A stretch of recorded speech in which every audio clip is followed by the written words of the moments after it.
And the makeup artist my daughter's in love with, she watches this makeup on YouTube, and now he's been canceled. Another day, another horde of 13-year-olds getting upset about nothing, am I right? I'm a part of the most toxic community on the internet. We have to hold people accountable for what they've done in the past, regardless of who they are today. There were like 2 other tweets with like 20K likes trying to get my removed. The author just got threats and like people were talking to them online. Like, why'd you do this? When will you learn? When will you learn that your actions have consequences? You ever just go on Twitter and think, wow, this is great? Yeah, me neither. I like to goof on Reddit a lot because Reddit users are unintentionally funny. But if I'm being honest, I like Reddit. Sometimes. I'm not saying it's a good website because it's not. But what I am saying is that out of all the big social media websites, it's the one that doesn't require me to watch philosophy videos on YouTube when I'm done. Which, to be honest, is not saying much, but still. As much as Reddit can be frustrating, embarrassing, and annoying, there are times where I go on and come out feeling pretty good. I cannot say the same for Twitter. There hasn't been a time where I come off Twitter and said to myself, wow, that was great, I'm in a good mood now. Even if I see something funny, it's usually followed by somebody saying how it's not funny. It's actually very problematic and harmful. Maybe because, like the bad part of Reddit, everybody's thirsting for those sweet, sweet internet points. Just replace upvotes with retweets and likes, and downvoted with ratio. Guys, I'm so funny. I'm gonna say ratio because I have no original jokes. Please notice me.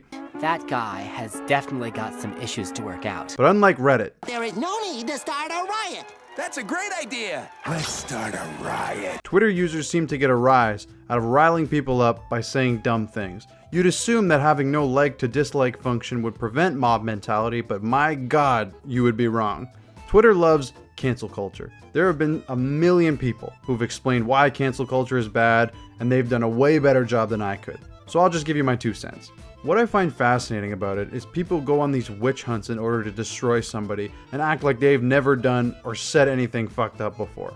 He poisoned our plague, burned our water supplies, and delivered a frog onto our houses. He did? No, but are we just gonna wait around until he does? Nope. I guarantee every single person has said or done some questionable shit in their past that they could be canceled for today. Another thing that I find hilarious is that this shit is forgotten about within a week most of the time. These cretins are so brain dead that they can't even focus on one person for more than a week before they seek more sustenance in the form of ruining people's lives. This is a human dog right here. Remember when Adam Sandler got canceled? No, you don't, because I made that up. But you'd believe it, right? I don't even know how people keep track of who's canceled and who isn't. Here's a list of people who were apparently canceled that I had no idea about. Also, what I find funny is people who have this like savior complex, like, I am speaking on behalf of these people, when realistically, these people can't even tell the difference between a fucking joke and a serious statement. That's how you know you have problems. Most normal people broadcast their opinions and thoughts to people they're close with in real life, or at least in private. Twitter flips this and lets people broadcast their opinions to everybody. Do you think people would say the shit they say on Twitter to people they know in real life? Hell no. I'd say if you want to gauge if someone's being serious, you could use Poe's law, which basically states that unless somebody is directly saying they are joking, it is safe to assume that they are not joking. When this crosses a line, though, is when this person has a blue check mark next to their name. What does a blue check mark mean? Well, in terms of quality, absolutely nothing. In terms of status, usually also nothing. I came up with a Twitter theory that states with every take, there is an even dumber opposite take. For example, drinking water is a good thing. According to my theory, there will be somebody on Twitter who believes the opposite of this. This rings true with everything. There are verified Twitter users who vomit out terrible takes constantly, but stand on the fact, I'm verified and you're not, whether they say it or not. Leave it to Twitter to politicize everything. Remember when Cuties came out and somehow this actual crime of a movie was being defended by people? And people are surprised when they uncover a grooming circle on Twitter. I think it's lazy to call all these people child predators, so I'm just gonna call most of them child predators. The rest of them are just looking to get a rise out of sensible people who will maybe, by chance, go to their awful website and read one of their awful articles. Remember when Anthony Fantano got canceled? From some terrible clickbait article of a soulless journalist? Says a lot, I think. Same thing with PewDiePie. Here's how every shitty Twitter thread goes. Somebody says something stupid, the person gets called out for saying something stupid, Then the person responds with, wow, blank are getting mad, or wow, some really nasty responses to this. I'm gonna mute this and do something else. If somebody says this, you know they have lost and can't back up their bad take. You get nothing. You lose. Good day, sir. Then 90% of responses will be some circle jerk about people trying to chase validation, like ratioed or whatever. But why do random clickbait soulless journalists with a few thousand or less followers have checkmarks, and YouTubers with millions of subs and hundreds of thousands of followers don't? My original understanding of it was somebody will have a blue checkmark next to their name to prove it's actually them. Now I don't know about you. I don't know anybody who would impersonate Joe Schmo hot take journalist with just over 1,000 followers. But I'm sure some people would impersonate Nakey Jakey, so that's clearly not it.